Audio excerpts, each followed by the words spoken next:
स्वागत है राजनीति विज्ञान बीए भाग प्रथम में पढ़ने वाले सभी विद्यार्थियों का।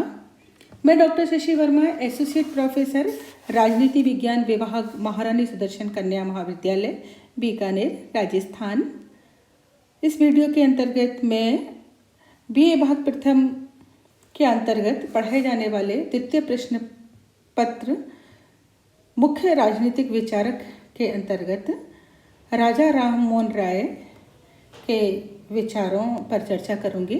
इससे पहले भी एक वीडियो के अंतर्गत मैंने राजा राम मोहन राय के सामाजिक सुधार संबंधी विचार और विचारों को बताने का प्रयास किया था। इस वीडियो के अंतर्गत हम राजा राम मोहन राय के धार्मिक सुधार संबंधी विचारों को पढ़ेंगे। राजा राम मोहन राय का जो पहला प्रकाशन था तो है फात उल मुवाहिदीन अर्थात देवताओं को एक उपहार, वर्ष 1803 में सामने आया था, जिसमें हिंदुओं के तर्कहीन धार्मिक विश्वासों और भ्रष्ट प्रथाओं को उन्होंने उजागर किया था। वर्ष 1814 में उन्होंने मूर्ति पूजा, जातिगत कठोरता, निरर्थक अनुष्ठानों और अन्य सामाजिक बुराइयों का विरोध करने के लिए कलकत्ता में आत्मीय सभा की स्थापना की थी। उन्हें ईसाई धर्म के कर्मकांडों की आलोचना की और ईसा मसीह को ईश्वर के अवतार के रूप में खारिज कर दिया था। राजा राम मोहन राय बहुत बड़े सामाजिक सुधारक थे और समाज सुधार के लिए वो, चूँकि हमारे समाज में धर्म जो है समाज के नस नस में बसा हुआ है, हमारा समाज जो है वो धार्मिक परंपराओं, धार्मिक आस्थाओं और धार्मिक रीति रिवाजों से ही संचालित होता है। उनके अंतर्गत तर्कहीन धार्मिक विश्वासें हैं, भ्रष्ट प्रथाएं हैं, जो प्रथाएं हमारी स्वतंत्रता को बाधित करती हैं। उन्होंने मूर्ति पूजा का भी कठोर विरोध किया, जातिगत जो हमारी कठोरता है उसका भी विरोध किया। निरर्थक जो अनुष्ठान होते रहते हैं जिनका कोई औचित्य नहीं होता समाज के विकास में या मनुष्यों के विकास में, उन सभी का उन्होंने बहुत विरोध किया। सामाजिक बुराइयां जितनी भी थी हमारे समाज के अंदर, उनका भी उन्होंने विरोध किया, जिसमें सती प्रथा प्रमुख थी। और महिलाओं के प्रति जो हमारे समाज में व्यवहार था या महिलाओं के प्रति जो हमारे समाज में शोषण और अत्याचार होता था, वो उसके घोर विरोधी थे। और इन सब का विरोध करने के लिए उन्होंने एक आत्मीय सभा नामक संगठन की स्थापना की थी। ऐसा है नहीं है कि केवल हिंदू धर्म में जो आस्थाएं थी, तर्कहीन आस्थाएं थी, जो जिनका कोई अस्तित्व नहीं था या जिनका कोई महत्व नहीं था, उनको ही उन्होंने प्रथाओं को उजागर किया, इनका विरोध किया था। उन्होंने ईसाई धर्म के अंदर भी जो कर्म कांड होते हैं उनकी आलोचना की और ईसा मसीह को तो उन्होंने ईश्वर का अवतार मानने से ही मना कर दिया। उन्होंने कहा कि ईसा मसीह जो है वो एक भगवान नहीं, वो एक इंसान थे जिन्होंने सच्चाई के लिए लड़ाई लड़ी थी। उनके जो और प्रमुख जो थे धार्मिक विचार, उन्होंने जो पहला प्रतिपादन किया था एकेश्वरवाद का प्रतिपादन और बहुवाद का खंडन। उनके अनुसार ये था कि जो ईश्वर है वो एक है, अलग अलग नहीं है। भारतीय परंपराओं के अंदर तो ऐसा माना जाता है कि 365 देवी देवताएं और हर एक दिन एक देवी देवता का होता है और हमें अलग अलग देवी देवताओं की पूजा करनी चाहिए। और हर एक 20 किलोमीटर के ऊपर तो भारत के अंदर लोकल देवता ही बदल जाते हैं, तो वो उससे भी ज़्यादा हो गए। तो इस तरीके से उन्होंने कहा कि भगवान एक है और हम सभी को, और उसी की रचना है इंसान, और हम सभी को केवल एक ही ईश्वर की आराधना करनी चाहिए, उसके बताए हुए मार्ग पर चलना चाहिए। उन्होंने कहा एक ही ईश्वर है, बहुदेववाद का उन्होंने खंडन किया। दूसरा, उन्होंने मूर्ति पूजा का विरोध किया और बलि प्रथा का भी विरोध किया। उन्होंने कहा यदि आपको मानना है तो इंसान को मानिए, इंसान के अंदर बसे भगवान को मानिए। आप जानवरों का वध करते हैं। जानवरों के अंदर भी एक इंसान है, वो रोते और चीखते और चिल्लाते हैं, तो उनके अंदर भी उनको दर्द होता है, तो उसका उन्होंने विरोध किया। और आप मूर्ति की पूजा करते हो, तो अब उन्होंने कहा कि हमें इसका विरोध करना चाहिए और केवल ईश्वर की जो श्रद्धा पूर्वक पूजा करनी चाहिए, शुद्ध ब्रह्म की पूजा करनी चाहिए। हमें ईश्वर को अपने ईश्वर को अलग अलग उनमें नहीं बांटना चाहिए। थर्ड है परंपराओं के अंधानुकरण का विरोध। हमारे समाज में कुछ ऐसी परंपराएं हैं कि जिनका हम बिना सोचे समझे हम उनका पालन करते चले जा रहे हैं और पालन ही नहीं करते। हम अपनी परंपराओं को पिछली पीढ़ियों को भी के ऊपर थोपने का कार्य करते हैं और उनसे चाहे हमारे समाज को, हमारे घर को, हमारे परिवार को नुकसान ही क्यों ना हो, लेकिन हम अपनी परंपराओं का अंधानुकरण करते हैं, यानी अंधे होकर उनको मानते हैं। तो हमें अपनी परंपराओं को ये सोचना चाहिए कि ये परंपरा आज के लिए, आज की परिस्थितियों में क्या उचित है या अनुचित है। महिलाओं के प्रति तो बहुत सारी ऐसी परंपराएं हैं कि उन्हें आज तक प्रयास किया जाता है कि वो अंधी होकर उनका अनुसरण करें, ताकि उनको गुलाम बना के हमेशा के लिए रखा जा सके। तो इस तरीके से राजा राम मोहन थे, वो कहते थे कि जो परंपराओं को पालन करना है वो सोच समझ के उन परंपराओं को पालन कीजिए कि आज की परिस्थितियों में वो हमारे लिए जरूरी है, अनुकूल हैं। उन्होंने धार्मिक सहिष्णुता का भी प्रतिपादन किया था कि धर्म के आधार पर जो हमारे यहाँ मानवता का विरोध किया जाता है, धर्म के आधार पर जो ऊंच नीच रखी जाती है, धर्म के आधार पर जो बंटवारा किया जाता है, हिंदू मुस्लिम सिख ईसाई, उनका भी उन्होंने विरोध किया कि भगवान एक है और भगवान ने इंसान को एक बनाया और इंसान जो है जन्म से किसी भी धर्म का पालन नहीं करता है, उसको धार्मिक बनाया जाता है। तो अतः उन्होंने धार्मिक सहिष्णुता का प्रतिपादन किया और धार्मिक जो कट्टरता थी उसका उसने विरोध किया। राजा राम मोहन राय के शैक्षणिक यानी शिक्षा संबंधी विचार, उन्होंने भारत की शिक्षा प्रणाली में को सुधारने के लिए उल्लेखनीय प्रयास किए। शिक्षा प्रणाली में आधुनिकीकरण लाने के लिए राजा राम मोहन ने इंग्लिश या अंग्रेजी स्कूलों की स्थापना की थी। 1817 में कलकत्ता में एक हिंदू विश्वविद्यालय की भी स्थापना की थी। भारत की शिक्षा प्रणाली में तब एक क्रांतिकारी बदलाव वो लेकर आए थे। उन्होंने देश के सर्वश्रेष्ठ शैक्षणिक संस्थाओं को बनाया था। राय ने आग्रह किया कि विज्ञान, प्रौद्योगिकी, पश्चिमी चिकित्सा और अंग्रेजी भारतीय स्कूलों में पढ़ाया जाना चाहिए। अर्थात ये कि चिकित्सा और विज्ञान को, तकनीकी को हमारे अंग्रेजी और जो भारतीय स्कूल हैं उनमें पढ़ाया जाना चाहिए। उन्होंने प्रौद्योगिकी, पश्चिमी चिकित्सा और अंग्रेजी को बढ़ावा देने के लिए भारतीय स्कूलों में इसका अध्ययन शुरू करवाया था। वो शैक्षणिक जो भी है, शिक्षा जो है, उसके प्रबल समर्थक थे और महिला और पुरुष दोनों को ही चाहते थे कि शिक्षा दोनों को ही प्राप्त हो जाए। और उन्होंने विशेष करके चिकित्सा को और तकनीकी को, विज्ञान को पढ़ाए जाने के ऊपर बल दिया था। राजा राम मोहन राय के राजनीतिक संबंधी विचार को भी हम जान लेते हैं कि वैसे तो जो राजा राम मोहन राय थे वो एक समाज सुधारक थे। उन्होंने समाज सुधार के लिए अपने विचारों को ज़्यादातर प्रकट किया था कि समाज को किस तरीके से सुधारा जाए। तो वो जो धार्मिक कट्टरता थी, जो जातिवाद थी, उसके या जो ऐसी परंपराएं थी जो हमारे समाज को खोखला कर रही थी, जिससे महिलाओं की स्वतंत्रता, महिलाओं के अधिकार थे, उनको खंडित किया जा रहा था, उनका विरोध किया। लेकिन राजा राम मोहन ने अपने राजनीतिक विचारों का भी प्रतिपादन किया। उनका जो राजनीतिक विचारक थे उनमें सबसे पहला था व्यक्तिगत एवं राष्ट्रीय स्वतंत्रता का प्रतिपादन। राजा राम मोहन राय हृदय और मस्तिष्क से उदार थे और व्यक्ति की स्वतंत्रता में उनका अगाध विश्वास था।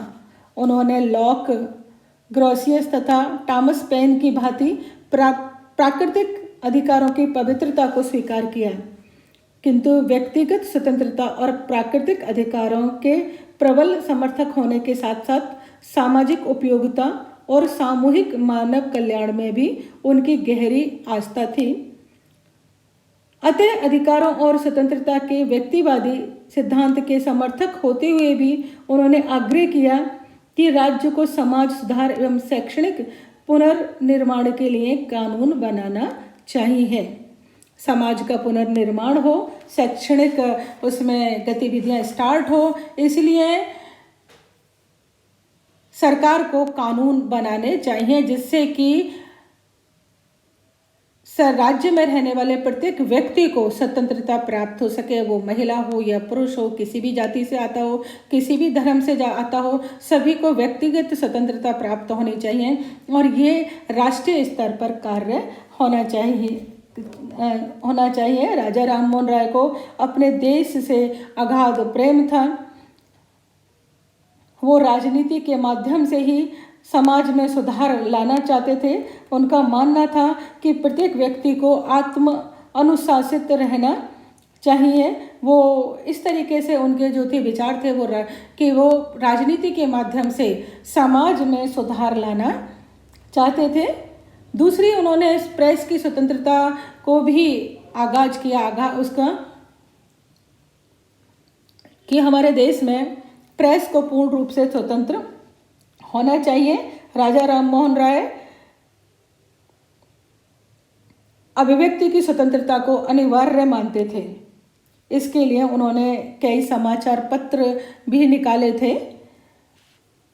उनके अनुसार स्वतंत्र प्रेस ने संसार के किसी भाग में कभी क्रांति को जन्म नहीं दिया है। इसके विपरीत जब प्रेस की स्वतंत्रता पर प्रतिबंध लगा दिए जाते हैं तो जनता का असंतोष चरम अवस्था पर पहुंचकर क्रांति को जन्म देता है। उनका निश्चित मत था कि विचार और अभिव्यक्ति की स्वतंत्रता जिस समाज को प्राप्त नहीं होती है वह समाज किसी भी प्रकार की उन्नति के पथ पर नहीं अग्रसर हो सकता है। उन्होंने प्रेस की स्वतंत्रता का बहुत ज़्यादा समर्थन किया था कि जो जनता है वो अपने जो विचार हैं या सरकार के प्रति विचार हैं वो प्रेस के माध्यम से सरकार तक पहुंचा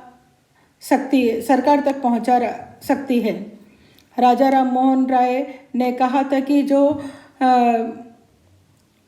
प्रेस को भी इस तरीके से होना चाहिए कि वो सरकार को डराने, गिराने, अपमानित करने और सरकार के विरुद्ध घृणा का प्रसार का कार्य ना करे।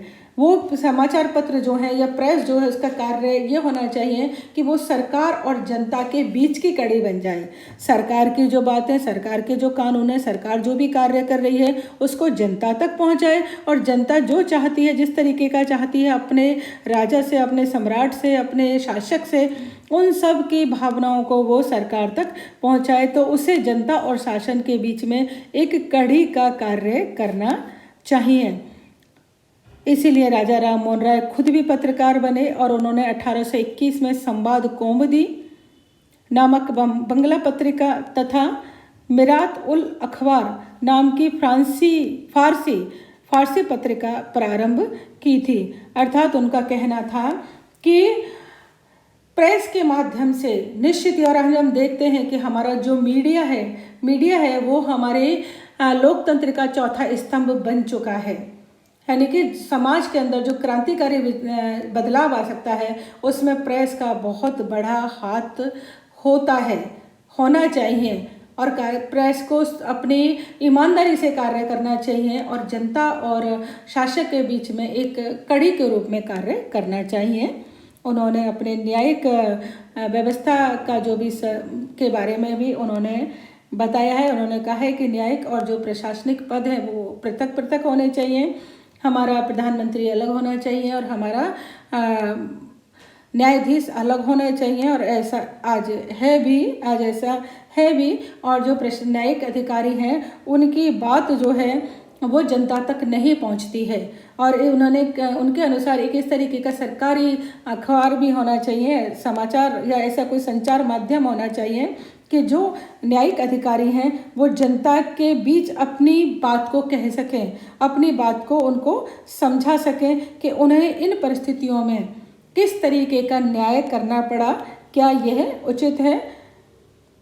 उन्हें जो न्यायपालिका है उनकी जो कार्रवाई होती है उसकी रिपोर्ट भी सार्वजनिक करनी चाहिए, सार्वजनिक पत्रों में देनी चाहिए। अर्थात जो न्याय व्यवस्था है वो पूरी तरीके से पारदर्शी होनी चाहिए और जो न्यायाधीश हैं उन तक भी जनता की बात पहुंचनी चाहिए और जनता तक भी न्यायाधीशों की बात पहुंचनी चाहिए। प्रशासनिक व्यवस्था के स्वरूप के बारे में उन्होंने कहा है कि प्रशासनिक पदों पर जो होने चाहिए वो योग्य व्यक्तियों का चुनाव करना चाहिए, जो कानून के ज्ञाता हों, समाज के जो परिस्थितियाँ हैं, समाज की जो कुरीतियाँ हैं उनका भी उन्हें ज्ञान होना चाहिए। इसके लिए उन्होंने आयु रखी प्रशासनिक अधिकारियों के लिए वो 22 वर्ष की उन्होंने निश्चित करने का आह्वान किया कि उनकी आयु जो होनी चाहिए वो 22 वर्ष होनी चाहिए और एक प्रशासनिक अधिकारियों को एक अच्छा शिक्षित भी होना चाहिए। उन्होंने ब्रिटिश सरकार से भी आह्वान किया था कि भारतीयों को योग्यता और शिक्षा के अनुसार दायित्वपूर्ण पदों पर नियुक्त करना चाहिए। अंग्रेजी शासनकाल के दौरान जितनी भी प्रशासनिक व्यवस्था थी उन सभी व्यवस्थाओं में जो प्रशासनिक अधिकारी थे वो अंग्रेजी ही होते थे। तब उन्होंने अंग्रेजों से मांग करी कि इन प्रशासनिक पदों के ऊपर भारतीयों को आप योग्यता और शिक्षा के अनुसार भर्ती आपको करनी चाहिए। राजनीतिक विचारकों के अंतर्गत उन्होंने कानून के माध्यम से समाज सुधार के ऊपर बल दिया था। निश्चित ही समाज के अंदर बहुत सारी कुरीतियाँ, बहुत सारी परंपराएं जिसके अंतर्गत मनुष्य को जकड़ के रखा हुआ था, मनुष्य एक स्वतंत्रता की सांस नहीं ले पा रहा था। और विशेषकर महिलाओं को तो महिलाओं को किसी तरीके की आज़ादी नहीं थी। पर्दा प्रथा, दहेज प्रथा, सती प्रथा, विधवाओं के साथ बहुत बुरा अत्याचार होता था, यानी लड़कियां पैदा करने के ऊपर बहुत अत्याचार होता था। यानी कि महिलाओं की स्थिति ये थी कि उनकी बहुत दयनीय थी और उन्हें एक इंसान की तरह ही नहीं समझा जाता था। जब राजा राम मोहन राय थे तो उन्होंने कहा कि जो कानून के माध्यम से समाज में सुधार लाना चाहिए उसके लिए उन्होंने बहुत प्रयास किया और सती प्रथा निषेध कानून को वो लेके आए। वो स्त्री पुरुष की समानता और नारी उद्धार के प्रबल समर्थक थे और उन्होंने नींव रखी स्त्रियों की स्थिति को सुधारने के लिए। तो उनका ये था कि समाज सुधार होना चाहिए, क्योंकि समाज से ही राज्य बनता है।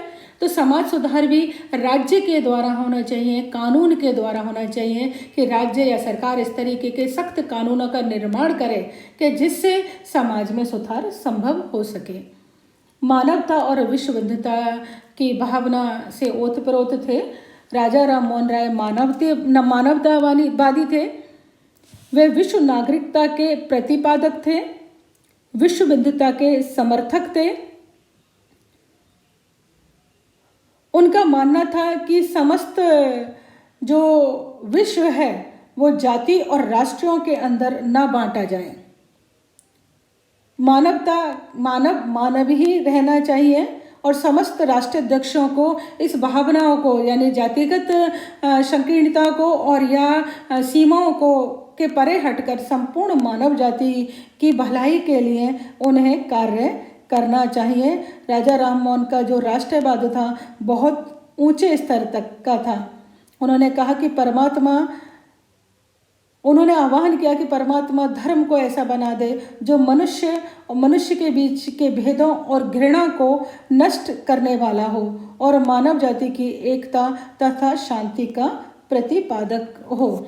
अर्थात हम देखते हैं राजा राम मोहन राय के जितने भी हमने विचार पढ़े हैं, सुने हैं कि राजा राम मोहन राय एक महान राजनीतिज्ञ और महान समाज सुधारक थे। उन्होंने जो भी हमारे समाज के अंतर्गत धार्मिक आधार पर, जातिगत आधार पर जो भी खराब परंपराएं थी उनका आह्वान किया कि कानून के माध्यम से, राज्य के माध्यम से उनका सुधार होना चाहिए उनके अंदर। तो समाज का जब सुधार होगा तो निश्चित ही उसका विकास होगा और जब समाज का विकास होगा तो राज्य का विकास